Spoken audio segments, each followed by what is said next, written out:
Hey guys, welcome back to my new vlog. नोंथांमोनखौ बयखौबो गोदान मोनसे भिडिअ बरायबाय तो दिनै जाहैबाय सुनिबार गाइस तो माने मागो सफैबाय नङा होमबा तो दिनै जोंनिथिं जाग्रोगोन माने दिनै जायो सुनिबाराव तो गुबुनथिं माने गाबोनसो जागोन सानदेयाव तो मागो दमासिनि बयनिसिमबो गोजोन हामलायनाय जासिहरबाय तो बाथ्राया जाहैबाय बे भिडिअखौ बानायनायनि बाथ्रायानो जाहैबाय माने मेन कारना तो मैया सासे लोगो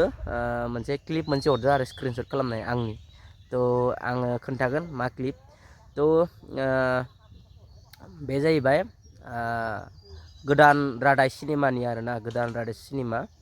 तो बियो अफिसियेलि रिलिज जाबाय माने इउटुबाव हगारबाय आरो सनापुरी फिल्म प्रडाक्शन इउटुब चेनेलाव माने बियो सपन कुमार आदानि मोनसे प्रडाक्शन चेनेल तो बेजोंनो दिहुनजानाय माने मोनसे बड' फिल्म बे फिल्मानो जाबाय गोदान रादाय तो गोदान रादाया अफिसियेलि रिलिज जाबाय तो बैयाव आंबो दंमोन तो दङबा आं मोनथिया माला रिलिज जादों तो मोनथियामोन आरो माला रिलिज जानाय तो आंनो स्क्रिनशट मोनसे हरबाय आंनि पार्ट खिनाखौ स्क्रिनशट खालामनानै तो अब्लासो आंबो खालामनाय फिल्मा माने रिलिज जाबाय माथो होननानै आं नायहैबाय दाननानै नायहैबाय ओमफ्राय तो नोंथांमोनाबो नायनो हागोन तो बै सिनेमायाव आंबो माने एक्टिं खालामफादोंमोन तो एक्टिं खालामनाया जाहैबाय जौ लोंनायमोन आरो जोंफोरखिनाखौ जों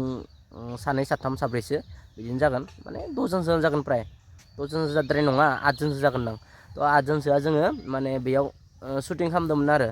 जौ लोंनाय तो एक्सुवेलि बियो जौ नङा दै बियो लाल साहसोमोन तो जोंनो बेखालि माने लाल साहा फुदुंनानै हटेलाव लानाय जादों बियो लाल साहा फुदुंनानै जोंनो होफैदों आरो तो ओमफ्राय बे लोंनाय बथलफोरा नाम्बार 1 माबा माबि दंसै मालाय लालफोरनि बथलफोरखौ माने सोनानै आधा सोनानै खालिबो बिबायदि दोनदों आरो तो जोंखौ लाल साहा लोंनाय मोनसे सिन माने जौ लोंनायनि सिन मोनसे शुट माने लादोंमोन आरो तो बैयावबो आङो दंफायोमोन तो नोंथांमोना जुदि नायनो गोसोबा फिल्मखौ नायनो हागोन इउटुबाव माने अफिसियेलि